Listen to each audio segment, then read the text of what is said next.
আসসালামু আলাইকুম দর্শক, আপনাদের মাঝে আমি আরাফ শাহ আলম, অল বাংলা চ্যানেল থেকে। আমার ডান পাশে আছেন জনাব মোহাম্মদ কামাল ভাই, আমার বাম পাশে আছেন জনাব মোহাম্মদ জাহিদ ভাই। তো ওনারা আজকে এই অনুষ্ঠানের প্রধান অতিথি।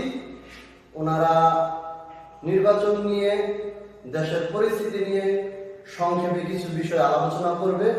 তো আমি প্রথমেই কামাল ভাইকে প্রশ্ন করতে চাই। কামাল ভাই, রাজনীতির মাঠে যা পরিস্থিতি চলতেছে এই বিষয়ে নির্বাচন কত দিনের ভিতরে হতে পারে, আপনি এই বিষয়ে যদি একটু মন্তব্য দেন, দর্শক শুনতে চাইতেছে।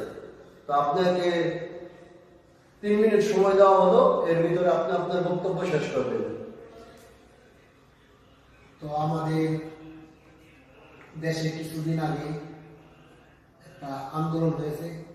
সে আন্দোলনে